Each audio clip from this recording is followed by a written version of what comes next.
Ministry چاہیے ہوتی ہے تو وہ دعوے بڑے بڑے کرتے ہیں، اندر سے کھوکھلے ہوتے ہیں. رسولوں کو کوئی کمپنسیشن نہیں چاہیے ہوتا، کوئی منسٹری نہیں چاہیے ہوتی، کوئی مقام نہیں چاہیے ہوتا. وہ جیسے ہوتے ہیں وہ اسی کی پریچنگ کرتے ہیں. وَهُمْ مُهْتَدُونَ کا مطلب یہ ہے کہ ان کے قول اور فعل میں کوئی تضاد نہیں ہوتا. وہ جس چیز کی دعوت دیتے ہیں وہ اسی ٹروتھ اور جسٹس کو اپنے گھروں کی چار دیواری میں اور اپنی ذات میں قائم کرنے والے ہوتے ہیں، اس لیے کہ ان کا میسج پیور ہوتا ہے. وہی حکم جو اللہ کے رسول صلی اللہ علیہ وسلم کو شروع میں دیا گیا تھا وہ وَهُمْ مُهْتَدُونَ سے کنیکٹ ہو رہا ہے. إِنَّكَ لَمِنَ الْمُرْسَلِينَ، اور مرسلین کا جو پیٹرن ہوتا ہے وہ کیا ہوتا ہے؟ عَلَى صِرَاطٍ مستقیم. یہاں رسولوں کی بات آئی اتبعوا المرسلین، اور ان کی صفت کیا آئی؟ وَهُمْ مُهْتَدُونَ. یہ ہدایت یافتہ ہوتے ہیں، صراط مستقیم پر ہوتے ہیں. آپ کو کانسٹنٹ سورت یاسین کے اندر قرآن کا محکم ہونا، قرآن کا ویل نٹڈ ہونا، ایمبیڈڈ ہونا ایک دوسرے کے ساتھ نظر آتا ہے. آگے آیت نمبر 22 میں آ رہا ہے اسی شخص کا، اسی رجل کا ابھی کنورسیشن کنٹینیو ہو رہا ہے. وَمَا لِي لَا أَعْبُدُ الَّذِي فَطَرَنِي وَإِلَيْهِ تُرْجَعُونَ. اس شخص نے کہا، اس رجل نے کہا جس کا نام آپ اور میں نہیں جانتے، اس نے کہا کیسے ممکن ہے، کیا ہے میرے لیے کہ میں اس کی عبادت نہ کروں جس نے مجھے پیدا کیا. وَإِلَيْهِ تُرْجَعُونَ، جبکہ اسی کی طرف تم سب لوٹائے جاؤ گے. وَمَا لِي، یہ انداز ہے عربی زبان میں کہ جس میں آپ یوں سمجھیں کہ اس سے کسی نے کوئی سوال کیا، یقیناً قوم نے اس سے سوال کیا ہوگا کہ تم کیوں اپنے باپ دادا کے دین کو چھوڑ رہے ہو، جس میں اس نے یہ جواب دیا وَمَا لِي لَا أَعْبُدُ الَّذِي فَطَرَنِي، میں کیوں نہ اس کی عبادت کروں جس نے مجھے پیدا کیا ہے. وَمَا لِي کا انداز آپ کو یہ بتا رہا ہے ابن عاشور کے مطابق کہ جو مشرک قوم نے اس شخص کو سوال کیا تھا، وہ سوال تو مینشن نہیں کیا گیا قرآن میں، فل ان دی بلینکس ہے نا قصے میں، لیکن اس شخص کے، اس رجل کے جواب نے آپ کو آئیڈیا دے دیا کہ انہوں نے کیا سوال کیا ہوگا. انہوں نے کہا ہوگا کہ تم اپنے آباء و اجداد کے دین کو چھوڑ کر اب نئی نئی توحید کی باتیں کرنے شروع ہو گئے ہو. جس پر اس نے جواب دیا کہ میں کیوں نہ اس ایک اللہ کی عبادت کروں، اس ذات کی عبادت کروں جس نے مجھے پیدا کیا ہے. یہ ہے بغیر سوال مینشن کیے ہوئے سامنے والے کے جواب کو ایسے بیان کرنا کہ سوال بھی واضح ہو جائے. وَإِلَيْهِ تُرْجَعُونَ، پہلے اس نے بات کیا کی وَمَا لی مجھے کیا ہے، میرے ساتھ کیا مسئلہ ہے، لا اعبدو کہ میں عبادت نہ کروں. دونوں فرسٹ پرسن میں بات کر رہا ہے، انا میں بات کر رہا ہے. مجھے کیا ایشو ہے کہ میں اس کی عبادت نہ کروں جس نے مجھے پیدا کیا ہے. فرسٹ پرسن کی بات آ رہی ہے اور آیت مکمل کیسے ہو رہی ہے؟ وَإِلَيْهِ، اور اسی کی طرف ترجعون، تم سب لوٹائے جاؤ گے. میں سے بات تم پر چلی گئی، فرسٹ پرسن سے سیکنڈ پرسن پر چلی گئی. یہ کیا ہے انداز؟ یہ انداز ہوتا ہے ایک سینسیبل مبلغ کا. جو میں تبلیغ کر رہا ہوں وہ پہلے میرے لیے ہے، بعد میں آپ کے لیے ہے. پہلے اپنا ذکر کیا، بعد میں ان سب کو ایڈریس کر لیا. تو ہمیشہ یاد رکھیں جب نصیحت کریں تو اپنی کمزوری کو بھی سامنے رکھ لیں، ہم کہہ کر بات کریں. اس لیے کہ یہاں پر بھی یہی کانسیپٹ ہے، I plus you will be equal to we. یہی کانسیپٹ بنتا ہے نا، میں یہ غلطی کیوں کروں اور تم کو بھی اللہ کی طرف پلٹنا ہے، سو I plus you will be equal to we. یہ ہے تبلیغ کا انداز. جن لوگوں کو آپ دین کی طرف لانا چاہتی ہیں آپ ان کے لیے کبھی بھی ججنگ سپیچ نہیں دیتے، آپ ان کی پیس پر آ کر بات کرتے ہیں، بالکل جیسے ہمدردی والے انداز میں اس شخص نے بات کی. آپ کو اس کی ہمدردی کے کئی لیول نظر آ رہے ہیں. یسعا، اس کا دوڑتے ہوئے آنا، اس کی آؤٹ آف محبت اور آؤٹ آف رحمہ کی نشانی نظر آ رہا ہے. اس نے دیر نہیں کی کہ میری قوم غفلت میں فوراً پیغام پہنچاؤں. اس شخص کا یا قومی کہنا، اے میری قوم، اس کے ہمدردی کے ایک اور لیول کو واضح کر رہا ہے. اس شخص کا وَمَا لِي لَا أَعْبُدُ کہنا کہ کیوں نہ میں ایسے ذات کی عبادت کروں جس نے مجھے پیدا کیا ہے، یہ بھی اس کا قوم کے ساتھ ایک محبت کے انداز کو واضح کر رہا ہے. آگے فرمایا آیت نمبر 23 میں 23 میں اسی شخص کی گفتگو کو کنٹینیو کیا جا رہا ہے. أَأَتَّخِذُ مِن دُونِهِ آلِهَةً إِن يُرِدْنِ الرَّحْمَنُ بِضُرٍّ لَا تُغْنِ عَنِّي شَفَاعَتُهُمْ شَيْئًا وَلَا يُنْقِذُونَ، کیا میں اللہ کے علاوہ کسی اور خدا کی طرف بھاگوں؟ اگر رحمان کوئی بھی نقصان دینا چاہے، یعنی اگر اللہ کوئی نقصان پہنچانے کا ارادہ فیصلہ کر لے تو ان سب کی مدد، ان سب کی شفاعت کسی کام نہیں آئے گی اور نہ یہ مجھے مشکل سے بچا سکیں گے. اس کانسیپٹ کو جو اس رجل نے آج سے کئی ہزار سال پہلے مینشن کیا، اس کو آج ہر مسلمان کو سمجھنے کی ضرورت ہے کہ جب تک اللہ کی مدد آتی ہے بندے کو نقصان نہیں پہنچتا. اور اللہ کی مدد کب آتی ہے؟ اللہ کی مدد آتی ہے جو اس میسج کو سمجھ کر پڑھتا ہے، جو اس میسج کو اتخذو، کیا میں بنا لوں، من دونہ آلہہ ان یردن الرحمن بدر لا تغنی عنی شفاعتہم. یہ ڈیٹیل اس کو سمجھ آئے گی جو قرآن پر تدبر کرے گا، جو قرآن پر ریفلیکشن کرے گا کہ مجھے زندگی میں کوئی چیز نقصان نہیں پہنچا سکتی جب تک کہ میرا اللہ نہ چاہے. مسلمان کا کانسیپٹ وَلَن تَجِدَ مِن دُونِهِ مُلْتَحَدًا، تم اللہ کے علاوہ کہاں کوئی پناہ گاہ حاصل کر سکتے ہو. اس چیز کو سمجھیں. قرآن آپ کو اور مجھے فائدہ دے گا. ایک ہوتی ہے قرآن کی برکت. وہ برکت کیا ہے کہ آپ کو اجر ملے گا، ریوارڈ ملے گا جب آپ اس کے الفاظ کو جتنی مرتبہ بھی پڑھیں گے. آپ نے ایک لفظ پڑھا، بعض اسکالرس تو یہاں تک کہتے ہیں، بعض اسکالرس کہتے ہیں کہ آپ نے الف لام میم پڑھا، ذالک الکتاب لا ریب فیہ. الف لام میم میں تو حدیث کے مطابق آپ کو الف کے 10 ریوارڈ، لام کے 10 ریوارڈ اور میم کے 10 ریوارڈ مل گئے. جس شخص نے ذالک الکتاب لا ریب فیہ ہی پڑھا، اس کو اس کا مطلب نہیں بھی آتا تو بھی اس کو برکت تو کچھ نہ کچھ مل جائے گی. ہو سکتا ہے اس کو ہر لیٹر پر 10 کا نمبر ریوارڈ میں نہ مل سکے، 10 نیکیاں نہ مل سکے.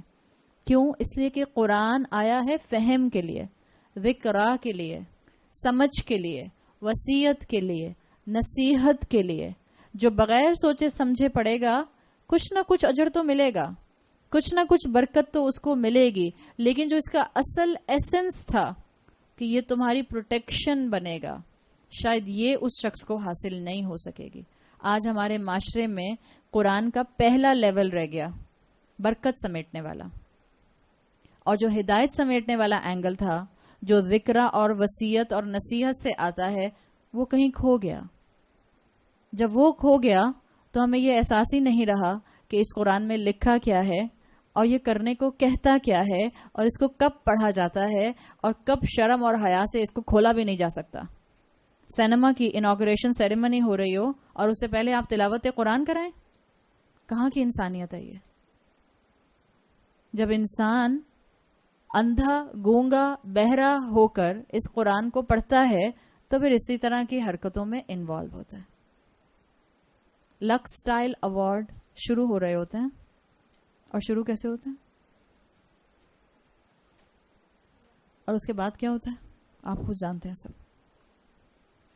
قرآن اس لیے آیا تھا بالکل جیسے ہم اپنی بیٹیوں کو رخصت کرتے ہوئے ان کو قرآن کے سائے سے گزارتے ہیں، اور اسی بیٹی کے بھی پاؤں کے نیچے، ہمارے بھی پاؤں کے نیچے، اور پوری محفل کے پاؤں کے نیچے قرآن کے احکامات ہوتے ہیں.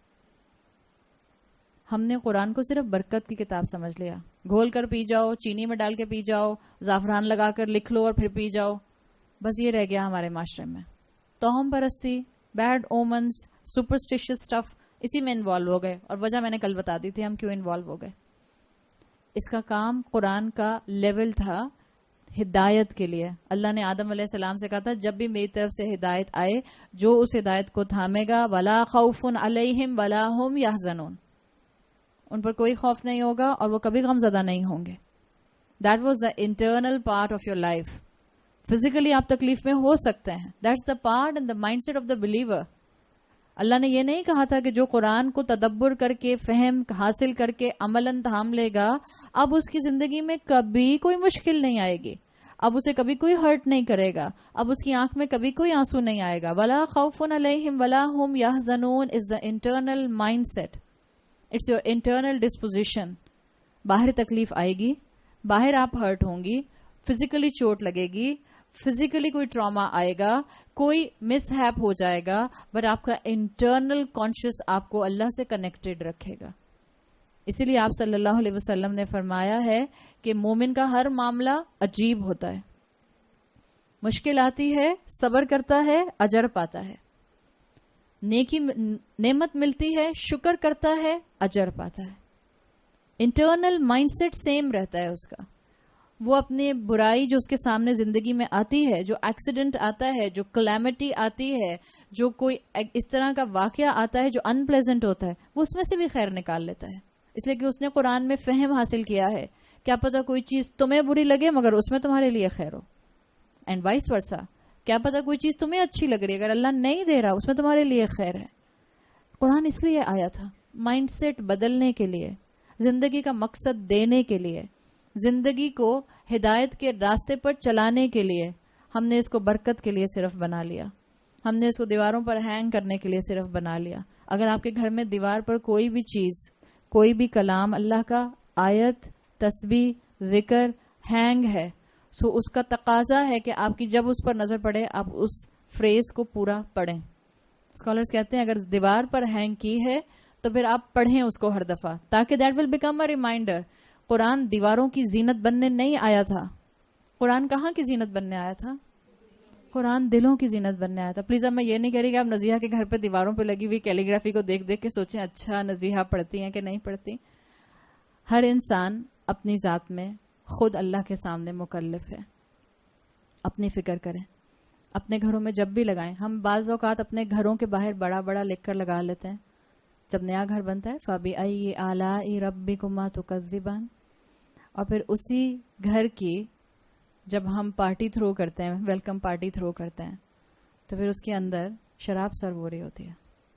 فَبِأَيِّ آلَاءِ رَبِّكُمَا تُكَذِّبَانِ پر لائٹس لگی ہوئی ہیں اور باغ میں کھڑے ہوئے سب لوگوں کو نظر آ رہی ہے. اسی کے اندر میوزک بھی چل رہا ہے، مکس گیدرنگ بھی ہو رہی ہے، اور کیا کیا کچھ تکیہ دار غزلدار محفلوں میں نہیں ہوتا. اور گھر کے اوپر سامنے بڑا بڑا لکھا ہے فَبِأَيِّ آلَاءِ رَبِّكُمَا تُكَذِّبَانِ. کیا ہم اللہ کے غضب کو دعوت نہیں دیتے؟ سوچنے کی بات ہے. قرآن برکت کی کتاب صرف نہیں تھا. جی شاید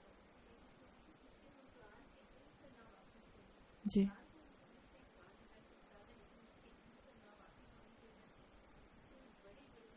بہت بڑی بڑی، لیکن ہاں بالکل آپ صحیح کہہ رہی ہیں، ہم بہت بڑی بڑی غلطیوں کا شکار ہیں. لیکن اگر آپ اپنے پچھلے 10 سال سے لے کر آج تک کے ٹائم پیریڈ کو تھوڑا سا ایویلیویٹ کریں تو الحمدللہ مجھے بہت پازیٹیو فیلنگز آتی ہیں. یقیناً جہاں برائی بہت تیزی سے پھیلی ہے وہاں اللہ کا کلام بھی بہت تیزی سے پھیل رہا ہے. اس لیے کہ دیکھیں we are towards end of time. In fact we are in end of times. We are in the time of فتن، ٹرائلز اینڈ ٹریبولیشن. اللہ کے رسول صلی اللہ علیہ وسلم کی پروفیسیز کے مطابق یہ بالکل آخری ایج ہے اس وقت دنیا کا. پتہ نہیں آپ اور میں اس دنیا میں کب تک موجود ہیں، قیامت کب آئے گی واللہ عالم. اپنی زندگی موت کا ہمیں نہیں پتہ ہے. اس وقت اس دین کو ایک پش کی ضرورت ہے. یہ گرتی ہوئی امت ہل رہی ہے جو گری ہوئی تھی، اور یہ کھڑے ہونے کی طرف ہے. جب آپ بچے کو کھڑا کرنا شروع کرتے ہیں اس کی کرالنگ کے بعد تو آپ اس کو ہاتھ دیتے ہیں. اس وقت جتنی تیزی سے برائیاں پھیل رہی ہیں اتنی تیزی سے الحمدللہ قرآن کا علم بھی عام ہو رہا ہے. آئی ایم ویری آپٹمسٹک، اور مجھے بہت اس کے بارے میں پازیٹیو فیلنگز ہوتی ہیں کہ انشاءاللہ بہت جلد اللہ تعالیٰ نے ہمیں ہماری زندگی میں وہ پھل ضرور دکھانے ہیں انشاءاللہ. بس اس وقت صرف ہر ایک کو اپنے گھر میں بارش کا پہلا قطرہ بننے کی ضرورت ہے. اپنی دین کی انفارمیشن کو عمل میں کنورٹ کیجئے، اپنے دین کے علم کو عمل میں ڈھالیے. میرا علم جو ہے وہ صرف کتابی علم اور انفارمیشن نہ رہ جائے. یاد رکھیں جو اسٹیگننٹ پانی ہوتا ہے چاہے وہ میٹھا ہو، آپ بالٹی میں میٹھا پانی ڈسپینسر کا نکال کے چھوڑ کر ڈال دیں اور 10 دن تک ڈالے رکھیں، اس میں بھی بیکٹیریا ڈیولپ ہو جائے گا، آپ اس کو پی نہیں سکتے. پھر اگر علم فلو میں نہیں آئے گا، اگر علم عمل کے فلو میں نہیں آئے گا، علم سٹیگننٹ ہو جاتا ہے. اور جب علم سٹیگننٹ ہوتا ہے تو بدبودار ہو جاتا ہے، اور یہی بدبودار علم ایک متکبر پرسنالٹی کو معاشرے کا حصہ بناتا ہے. تو جتنا کر سکتے ہیں قرآن کے علم کو حاصل کرنے کا عمل اس کو بڑھائیے، اور پھر اس علم کو اپنے عمل میں کنورٹ کرنے کی طرف آگے سے آگے بڑھتے رہیں. انشاءاللہ اللہ تعالیٰ اس امت کو دوبارہ کھڑا کرے گا. اس رجل کی آپ کو بالکل بالکل صحیح، اچھا یاد کرایا آپ نے. وہ جو ہم نے پہلے دن بات کی تھی کہ ہمارا جو فریم آف مائنڈ ہونا چاہیے کہ ہمارا عابد والا سٹیٹس ہمیں عبد کی طرف لے کر جائے. یہ عبد والا سٹیٹس آپ کو کانسٹنٹ کانشیس رکھتا ہے اور آپ اپنی زندگی کے ہر عمل میں اللہ کی نافرمانی سے بچتے ہیں. تو اس رجل کا بھی آپ کو یہاں یہی طریقہ کار مل رہا ہے. اس نے سمجھا اور اس کو فوراً عمل میں کنورٹ کیا، اور عمل میں کنورٹ کر کے فوراً لوگوں کو اپنے راستے کی طرف لانے کی کوشش شروع کر دی. اور اس کوشش میں اس نے لوگوں کو کرٹیسائز نہیں کیا. مشرک قوم تھی، گناہگار قوم تھی، رسولوں کا مذاق اڑانے والی قوم تھی. یہ شخص جانتا تھا کہ انہوں نے پارٹنرز ایسوسیٹ کیے ہوئے ہیں، لیکن اس نے جس انداز میں تبلیغ کی وہ انداز آپ کو یہ بتا رہا ہے کہ اس نے پہلے اپنے آپ کو رکھا. اور یہ انداز ہمیں آج کے وقت میں تبلیغ کرنے کے بہت سی حکمتیں سکھا رہا ہے. اس نے کہا میں کیوں ایسے الہ کی عبادت نہ کروں، ایسی ذات کی عبادت نہ کروں جس نے مجھے پیدا کیا ہے.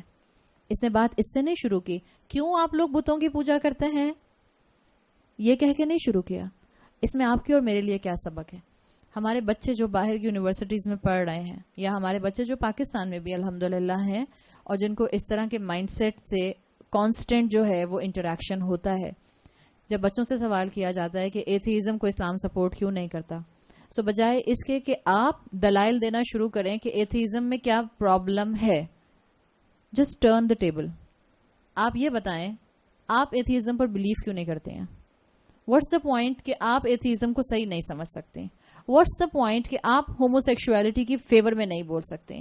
واٹس دا پوائنٹ کہ آپ اس وقت لوگوں کی جو مکس گیدرنگ یا جو فیشن میں جو ہے وہ بہت زیادہ نیوڈیٹی کی طرف جانا ہے، آپ اس کو کیوں نہیں صحیح سمجھتے؟ آپ اپنی ذات سے بات شروع کریں. اپنی ذات سے بات شروع کریں گی تو پیچھے آیت میں آپ پڑھ کر آئی ہیں، آپ اپنی رائے سے بات نہیں کریں گی. آپ کس سے بات کریں گی؟ اتبعوا المرسلین. آپ قرآن اور رسول اللہ صلی اللہ علیہ وسلم کی تعلیم کی روشنی میں بات کریں گی. لیکن جو میں کہنا چاہ رہی ہوں کہ آپ اپنی ذات، اپنے پوائنٹ آف ویو کو سامنے رکھیں گی، اس کا مطلب یہ ہے کہ آپ لوگوں کی غلطیوں کو ایک طرف کر دیں اور آپ لوگوں کو بتائیں میں یہ کیوں سمجھتی ہوں، میں کیوں سمجھتی ہوں اسلام از دا بیسٹ ریلیجن، میں کیوں سمجھتی ہوں یا قرآن کیوں بتاتا ہے کہ اب اسلام کی بیسس پر ہی سیلویشن ہوگی، اسلام کیوں کہتا ہے کہ مرتے ہوئے کافر کو بھی کلمہ پڑھا دو، اس کا فائدہ کیا ہوگا. یہ جب آپ اس طرح سے بات کرتے ہیں اور سامنے والا چاہے آپ کی بات نہ سنیں، دیکھیں جس کے سامنے صد ہے اور جس کے پیچھے صد ہے اور جس کے گلے کے اندر، جس کے گردن کے اندر کالر پڑا ہوا ہے، سنے گا تو وہ نہیں. ریئر کیس ہوگا جو سن لے گا، 90% نہیں سنے گا. جب وہ سنے گا نہیں تو آپ کوئی بھی دلیل دیں گی وہ مانے گا تو نہیں نا. آپ کتنی ریشنل دلیل لے کر آ جائیں وہ نہیں مانے گا. ایسے میں جب آپ تبلیغ کا انداز یہ اپنائیں گی کہ آپ اپنا کتھارسس بھی کر رہی ہوں گی، اپنے آپ کو بھی اسٹرانگ کنوکشن پر لا رہی ہوں گی، میں کیوں اسلام کو ٹھیک سمجھتی ہوں، میں کیوں ہومو سیکشوالٹی کی فیور میں نہیں ہوں، میں کیوں گے اور لیسبین لاس اور لیجسلیشنز کے خلاف ہوں. اس میں کیا ہوگا کہ سامنے والا آپ کی بات نہیں مانے گا تو آپ جٹری نہیں ہوں گی، آپ کو غصہ نہیں آئے گا، آپ کہیں گے ٹھیک ہے نہیں مانا تو نہیں مانا، میں تو اپنی بات بتا رہی تھی، میں اب بھی ایسے ہی ہوں. سو یہ تبلیغ کا انداز ہے جس کو آپ کو سامنے کے لوگوں کو دیکھ کر اپنانا ہوگا. آگے اس آیت میں اس شخص نے کیا کہا تھا؟ ان یردن الرحمن بدر لا تغنی عنی شفاعتهم شیئا، کہ اگر اللہ کوئی نقصان پہنچانا چاہے، اور اللہ کا لفظ نے استعمال کیا، اس نے کون سا لفظ استعمال کیا؟ الرحمن کا لفظ استعمال کیا، کہ اگر رحمان مجھے نقصان پہنچانا چاہے تو بت مجھے ریسکیو نہیں کر سکتے. لا ملجا الا اللہ، کوئی پناہ گاہ نہیں ہے اللہ کے علاوہ. مگر آپ سوچیں اس نے الرحمن کا لفظ کیوں استعمال کیا؟ اگر الجبار مجھے نقصان پہنچانا چاہے تو کوئی مجھے نہیں بچا سکتا، اگر القہار مجھے نقصان پہنچانا چاہے تو کوئی مجھے نہیں بچا سکتا. پیچھے اللہ کی اتھارٹی کا کون سا نام ہم کانسٹنٹلی پڑھ رہے ہیں؟ العزیز. اگر العزیز عزہ والا مجھے نقصان پہنچانا چاہے تو مجھے کوئی نہیں بچا سکتا. اس نے ان میں سے کوئی نام نہیں سلیکٹ کیا، اس نے اللہ کا نام سلیکٹ کیا الرحمن. الرحمن اور نقصان کمپلیمنٹ نہیں کرتے. یاد ہے ہم نے بات کی تھی الرحمن میں دو ایموشنز بہت سٹرونگ ہوتے ہیں، کون کون سا؟ محبہ اور رحمہ. اور محبہ اور رحمہ کے ساتھ ایک نقصان کا ایلیمنٹ سمجھ نہیں آتا. تو یہ رجل اپنی قوم کو کیا بتانا چاہ رہا ہے؟ یہ بتانا چاہ رہا ہے کہ یہ وہی قوم تھی جس نے پیچھے ہم آیات پڑھ چکے انبیاء اور رسولوں کا مذاق اڑایا تھا اسی اللہ کے نام کو استعمال کر کے. ما انزل الرحمن من شیء، رحمان نے کوئی چیز نہیں پیدا کی. رحمان اتنی سخت شریعت نہیں دے سکتا. رحمان بات بات پر جو ہے وہ سزا کی بات نہیں کر سکتا، وہ تو رحمان ہے. اس رجل نے انہی کی سارکیسٹک الفاظ کی آیت کے جواب میں اللہ کا نام الرحمن لا کر ان کو یہ بتانے کی کوشش کی کہ جس کو تم رحمان کے نام سے جانتے ہو اس کی طاقت کو انڈر ایسٹیمیٹ نہیں کرنا. رحمان بھی نقصان پہنچانا چاہے تو کوئی نہیں بچا سکتا. کیا ہم مسلمان اللہ کی شان رحیمی کا دھوکہ کھاتے ہیں؟ بہت کھاتے ہیں. رشوت اور سود سے کمایا ہوا مال، کسی کا حق مار کر کمایا ہوا مال، اور پھر اس سے حج اور عمرے کرتے ہیں، اور پھر کعبے کا پردہ اور غلاف پکڑ پکڑ کے کہتے ہیں اللہ معاف کر دے. آپ صلی اللہ علیہ وسلم کی حدیث کا مفہوم موجود ہے کہ اللہ کیسے اس شخص کی دعا قبول کرے جو سفر کر کے آیا، جس کے بال خاک آلود ہیں، جو احرام کی حالت میں ہے اور غلاف کعبہ کو پکڑ کر دعا کرتا ہے، لیکن اللہ کیسے اس کی دعا قبول کرے؟ اس لیے کہ جو اس نے کپڑا پہنا وہ حرام کا، جو اس نے پیٹ میں کھانا کھایا وہ حرام کا، جس سواری پر آیا وہ حرام کا. ہم کیا سمجھتے ہیں اللہ بہت غفور اور رحیم ہے؟ اللہ کی شان رحیمی سے ہم دھوکہ نہیں کھاتے؟ کتنا عورتوں کو سمجھا لو کہ موٹے دوپٹے میں نماز پڑھی جاتی، جو دوپٹہ میں نے پہنا ہوا اس میں میری نماز نہیں ہوگی. نماز کیوں نہیں ہوگی؟ اللہ کے رسول صلی اللہ علیہ وسلم کی زوجہ حضرت عائشہ کی صحیح حدیث موجود ہے، عورت کی نماز موٹے کپڑے میں ہوتی ہے. آپ کا نماز کا ایک الگ کپڑا ہونا چاہیے. میں اس کپڑے میں، اس دوپٹے میں نماز نہیں پڑھ سکتی ہوں، نماز نہیں ہوگی.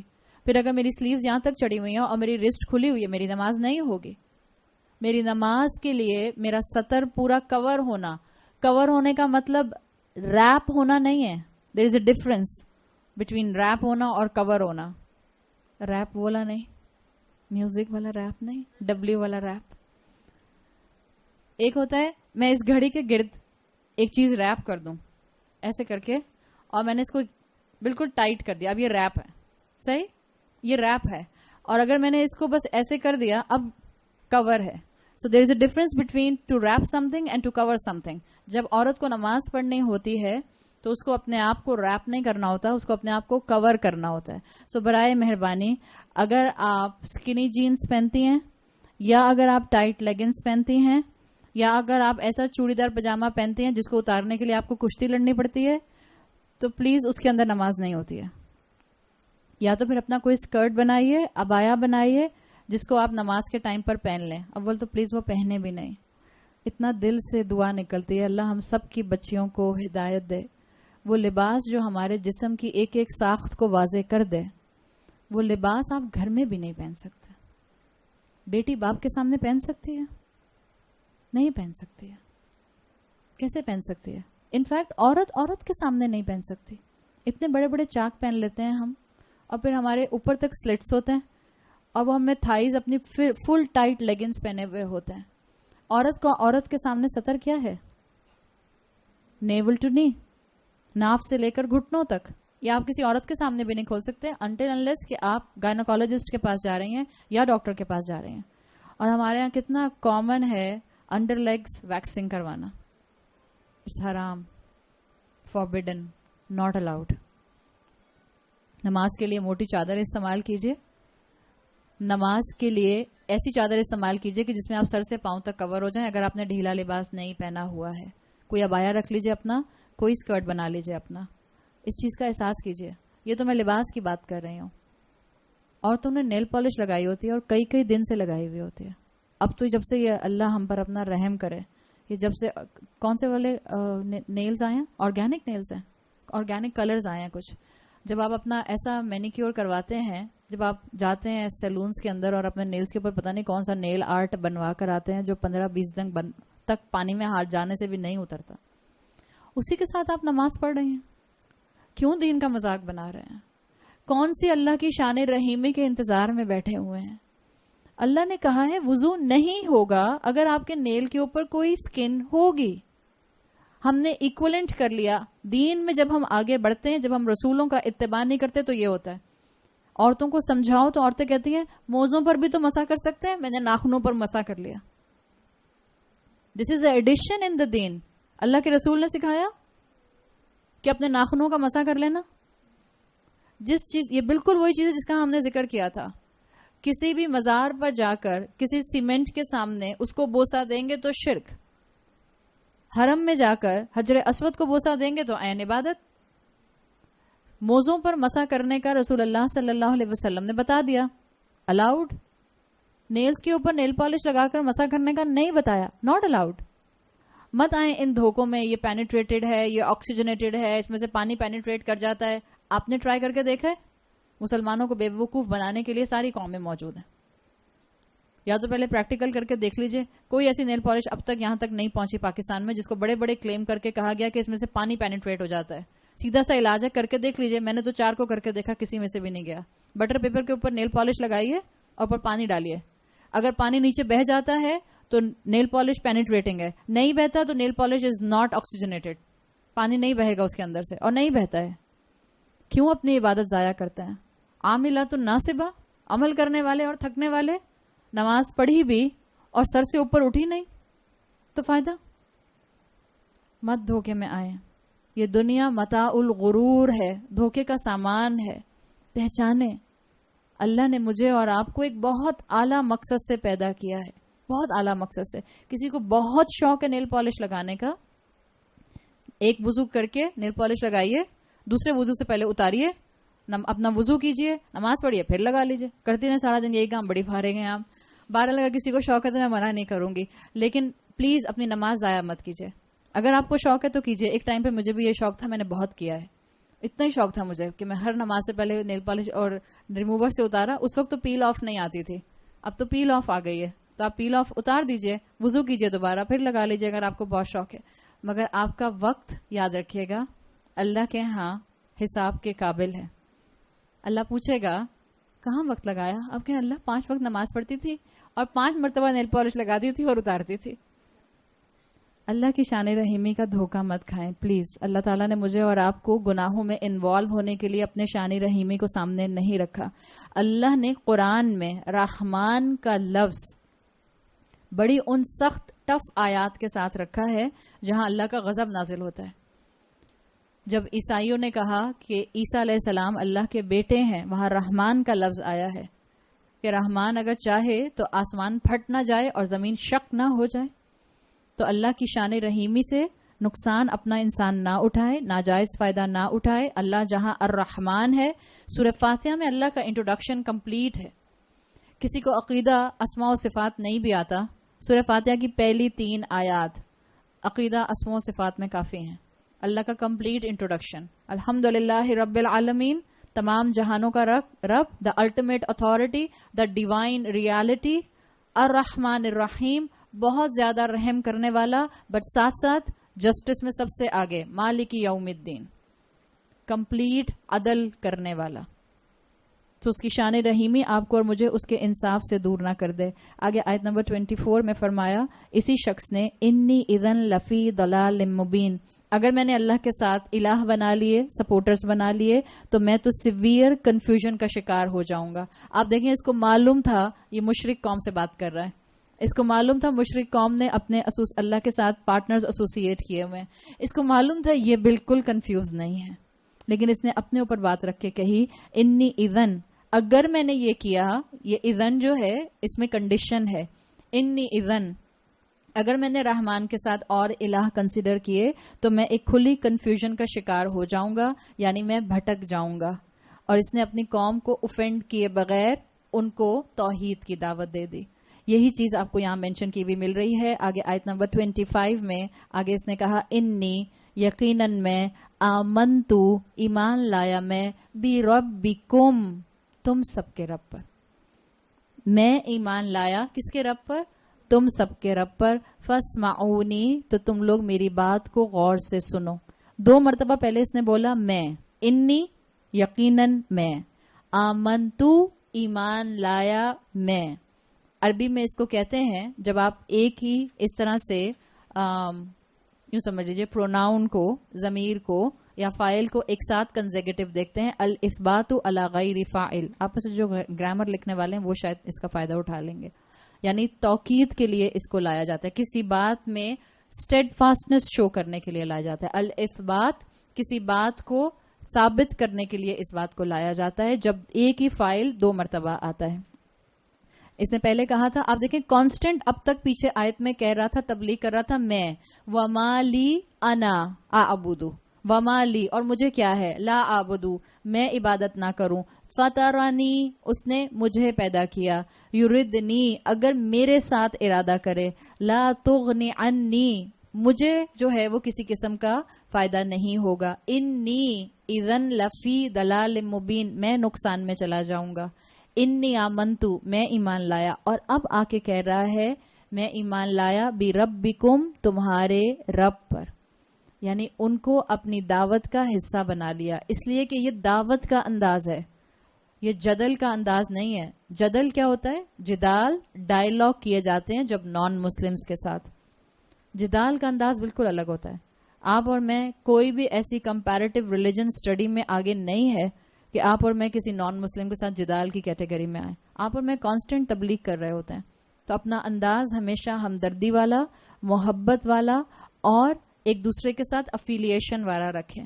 کبھی کمپٹیشن نہ آئے, کوئی کمپٹیشن نہیں آئے. اور آپ نے دیکھیں اس نے آخر میں کیا کہا آیت کے, فَاسْمَعُونِي, ابھی تک کہہ رہا تھا اتَّبِعُوا الْمُرْسَلُونَ, کس کو فالو کرو؟ اتَّبِعُوا الْمُرْسَلِينَ, مرسلین کو فالو کرو.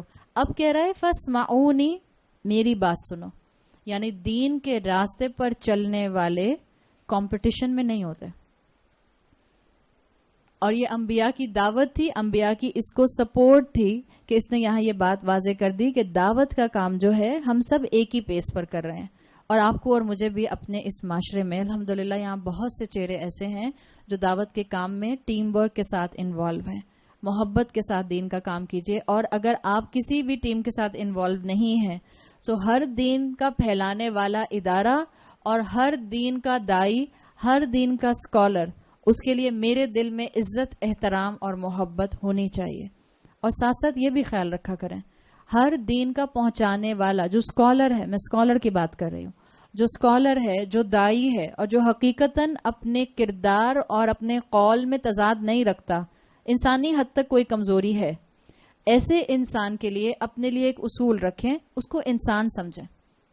یہ مت سمجھیں اتنے ہائی پیڈسٹل پر ہے کہ گناہ نہیں کر سکتا, غلط بات نہیں بول سکتا. وہ انسان ہے, اس سے غلطی ہو سکتی ہے.